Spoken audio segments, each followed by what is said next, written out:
Friends, welcome to our channel let's nurture our minds. आजकल immunity की बात होती है। आजकल वायरल इन्फेक्शन चला हुआ है। आजकल गले खराब बहुत लोगों के होते हैं क्योंकि मौसम चेंज हो रहा है। और ऐसे जब चीजें होती हैं, चाहे हमें इम्यूनिटी बढ़ानी हो, गला ठीक करना हो, कफ एंड कोल्ड हो, तो सारी चीजों के लिए हमें जिंजर टी याद आती है, हमें टर्मरिक टी याद आती है। अब ये दोनों ही चाय बहुत अच्छी होती है, लेकिन इन दोनों में क्या डिफरेंस है, कौन सी ज्यादा अच्छी है, कौन सी कम अच्छी है, आज इसके बारे में बात करेंगे। क्योंकि कुछ लोगों को टर्मरिक टी ज्यादा पसंद है और वो उसी के बारे में बताते हैं कि नहीं जी आपकी जिंजर टी सही नहीं है, ये ज्यादा अच्छी है। और जिनको जिंजर टी पसंद है वो कहते हैं नहीं जी नहीं, जिंजर टी ज्यादा अच्छी है, आप गलत बोल रहे हो।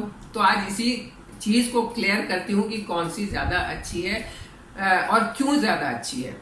जिंजर और टर्मरिक दोनों ही फ्लावरिंग प्लांट की नस्ल है, की किस्म है।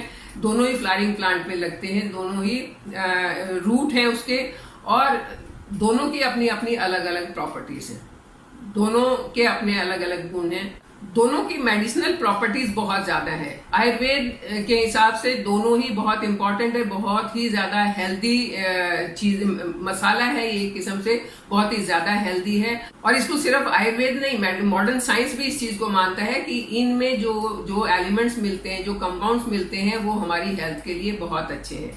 तो दोनों के बनाने का तरीका थोड़ा अलग है, टेस्ट थोड़ा सा अलग है, बाकी हेल्थ बेनिफिट दोनों के बहुत ज्यादा हैं। दोनों ही स्पाइसेस, चाहे वो हल्दी है चाहे वो जिंजर है, दोनों ही मेटाबॉलिज्म को तेज करते हैं। और जो चीज हमारे मेटाबॉलिज्म को सही रखती है, फास्ट करती है, वो वेट लॉस के लिए बहुत अच्छी है। इसका मतलब ये दोनों हमारे, अगर हम वेट लॉस के लिए भी ट्राई कर रहे हैं, वेट लॉस करना चाहते हैं, तो ये हमारे लिए बहुत अच्छी है।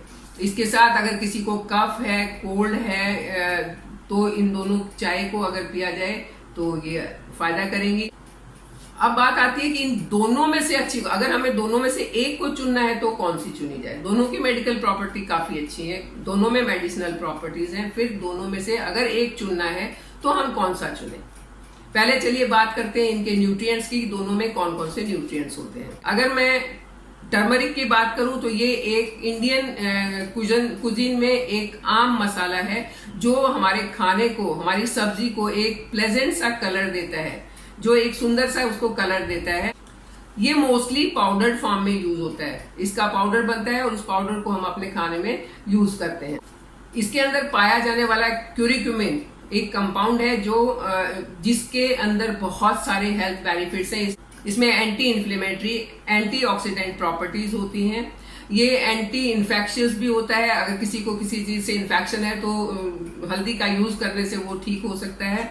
इससे अलग इसमें potassium, linoleic acid, omega 3 fatty acid और प्रोटीन भी मिलता है। तो कहने का मतलब ये हुआ कि इसको अगर हम अपनी डाइट में सही मात्रा में, सही तरीके से यूज करते हैं तो ये हमें बहुत सारे हेल्थ बेनिफिट दे सकती है। लेकिन जैसे कि हम लोग करते हैं, मसाला बनाया, उसको भूनते चले गए, तो इसके जो मेडिसिनल प्रॉपर्टीज हैं ये खत्म होना शुरू हो जाती हैं या बहुत कम हो जाती है, तब वो उतना फायदा नहीं करती है। तो इसको एक पकाने का तरीका सही होना चाहिए, तभी ये ज्यादा फायदा करेगी।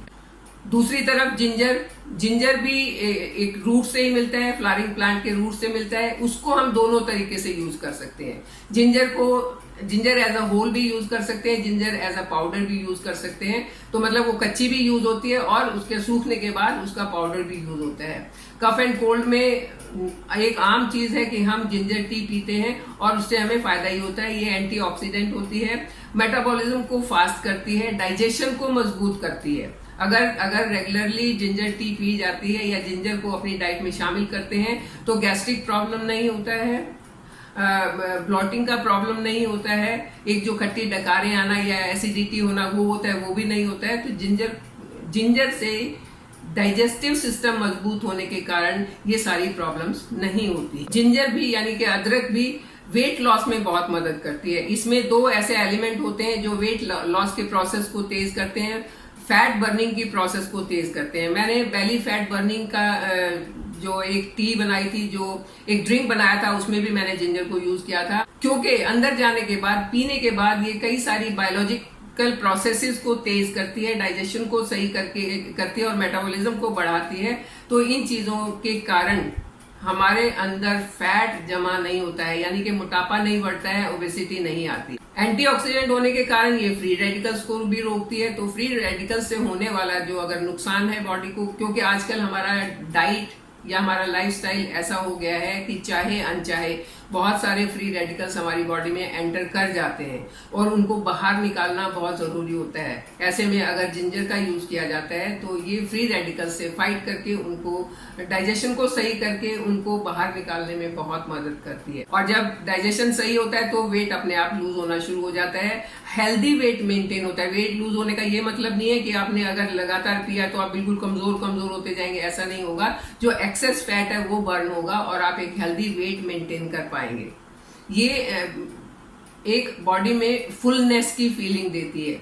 अगर हमारी डाइट में अदरक शामिल है या अदरक की हम चाय पीते हैं तो एक फुलनेस की फीलिंग देती है, जिससे फालतू की क्रेविंग्स नहीं होती हैं, फालतू की चीजें खाने को मन नहीं करता है। और जब हम एक्सेस कैलोरीज नहीं खाते हैं, एक्स्ट्रा कैलोरीज नहीं खाते हैं, जितनी हमें चाहिए, जितने कार्ब्स हमें चाहिए उतने खाते हैं, तो वेट बढ़ेगा ही नहीं।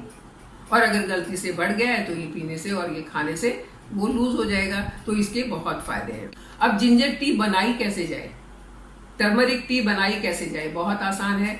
आप पानी उबालिए, उसमें पिंच ऑफ टर्मरिक डालें और साथ में आप सिनेमन डाल सकते हैं, साथ में आप ब्लैक पेपर डाल सकते हैं और आपकी चाय तैयार हो जाती है। एक बार उबाल देने के बाद उसको आप सिप करके पी लें।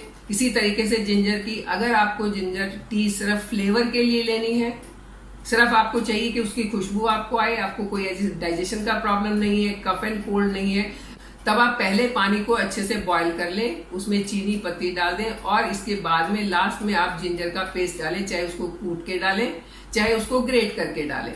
और बनने के बाद 2 मिनट के लिए चाय को ढक के रख दें, बहुत अच्छा फ्लेवर आएगा। लेकिन अगर आपको कफ एंड कोल्ड है तब आप पानी में पहले जिंजर डालें, अगेन चाहे उसको आप ग्रेट करके डालें या तो कूट के डालें, लेकिन पहले जिंजर डालें, उसको अच्छे से बॉईल होने दें। जब वो बॉईल हो जाए और जिंजर जो है वो अच्छे से अपना जो रस है वो पानी में छोड़ दे, उसके बाद पत्ती और चीनी डालें। उस चाय को आप पिए तो आपका कफ एंड कोल्ड सही होगा, आपके गले के लिए सूदिंग होगी, बहुत अच्छा इसका इफेक्ट आएगा। तो ये हुआ जिंजर टी को बनाने का तरीका। मतलब आपको किस पर्पस के लिए चाहिए आप उस तरीके से इसे बनाएं। अगर आपको वेट लॉस के लिए चाहिए तब आप इसको खूब अच्छे से पानी में उबालें, उसके साथ में आप थोड़ा सा सिनेमन डालें, थोड़ा सा काली मिर्च डालें और फिर आप अपनी चाय बनाएं उससे और फिर उसको ढक के रखें और गरम गरम को ही सिप करके पिए, तो ये वेट लॉस में मदद करेगी। तो है ना मजे की बात कि आपको किस पर्पस के लिए चाहिए उसी तरीके से आप इसे बनाएं और वो वही आपको फायदा देगी। तो कंक्लूजन, अभी बात शुरू हुई थी कि कौन सी अच्छी है, टर्मरिक टी अच्छी है या कि जिंजर टी अच्छी है। तो कंक्लूजन ये निकलता है कि दोनों ही अच्छी हैं, दोनों के अपने अपने गुण हैं, आप दोनों को अपना सकते हैं। चाहे आप वेट लॉस के लिए टर्मरिक टी पिए या वेट लॉस के लिए जिंजर टी पिए, एक दिन वो पिए और एक दिन वो पिए, वो आपकी मर्जी है। आपको जैसा सूट करता है, जैसा अच्छा लगता है, जैसे आप उसको पी सकते हैं उस तरीके से पिए, लेकिन दोनों ही चीजें फायदा करेंगी। एक कम या एक ज्यादा नहीं है, डिपेंड करता है आपकी बॉडी कैसे रिस्पॉन्ड करती है उसके लिए। तो क्योंकि कईयों को होता है कि एक चीज सूट नहीं करती है तो वो फिर नहीं पी पाएगा उसको। तो अगर आपको ये सूट भी कर रही है, आपकी बॉडी उसको कैसे रिस्पॉन्ड करती है, उसको पीने के बाद आपको एनर्जेटिक लगता है, आपको लाइट फील होता है, रिफ्रेशिंग लगता है, तो आप कोई भी टी दोनों में से अपना सकते हैं, दोनों ही बढ़िया है। ये तो रिसर्च में भी पाया गया है कि दोनों ही आपके लिए काफी हेल्दी ड्रिंक्स हैं। तो आप इनको दोनों को एक सुबह एक शाम ले सकते हैं। आप सर्दियों में लेकिन ये चीजें ज्यादा पी जाती हैं, क्योंकि सर्दियों में इनकी जो तासीर है वो गर्म होती है, तो विंटर्स में ये बहुत फायदा करती हैं। बीमारी में अगर आप ले रहे हैं तो आप किसी भी टाइम ले सकते हैं, क्योंकि बीमारी तो सर्दी गर्मी देख के आती नहीं है। तो आप अगर किसी प्रॉब्लम के लिए ले रहे हैं तो आप कभी भी इसको ले सकते हैं, दोनों में से कोई भी ले सकते हैं, दोनों के अपने फायदे होंगे। आई होप कि हल्दी और अदरक की चाय का जो झगड़ा है वो आपकी समझ में आ गया होगा, कौन अच्छी है कौन खराब है। मतलब खराब कोई भी नहीं है, दोनों ही अच्छी हैं। आप जिसको अपनाएं, आपकी बॉडी जिसको पसंद करे वो आपके लिए ज्यादा अच्छी है। मैं जिसको अपनाऊं या मेरी बॉडी जिसको ज्यादा अच्छे से रिस्पॉन्ड करे वो मेरे लिए अच्छी है। तो आप उसको देख सकते हैं and you have to find whatever your body needs, क्योंकि उससे अच्छा डॉक्टर कुछ नहीं है। आपकी बॉडी को क्या चाहिए वो आपको खुद को पता चलेगा, और उसको समझ के अगर आप कोई चीज लेते हैं तो वो आपको जरूर फायदा करेगी। तो आई होप ये जानकारी आपके कुछ काम आएगी, आपके लिए कुछ फायदेमंद होगी। अगर हाँ तो आप मेरे वीडियो को लाइक एंड शेयर जरूर करें, क्योंकि जितना आप लाइक करेंगे, जितना आप शेयर करेंगे, मेरे पास कमेंट करके मुझे बताएंगे, उतना मुझे और हौसला मिलता है। मेरा और मन करता है कि कुछ और ढूंढ के लाऊं ताकि आपसे फिर मैं वाहवाही और ज्यादा ले पाऊं। तो आप मेरी इस काम मामले में मदद करें, लाइक एंड शेयर जरूर करें, मेरे साथ बने रहें, चैनल को सब्सक्राइब करें। Thank you. और हाँ, दूसरे चैनल को भी सब्सक्राइब कर दें please, be the demigods motivational. उसमें आपको अब के बाद मोटिवेशन की ही चीजें मिलेंगी। No more recipes, no more drinks, nothing else, only motivation, either through stories और थ्रू सम एक्टिविटीज। तो आप उसे भी देखिए, उसे भी लाइक एंड शेयर जरूर करें, मेरे साथ बने रहें। Thank you.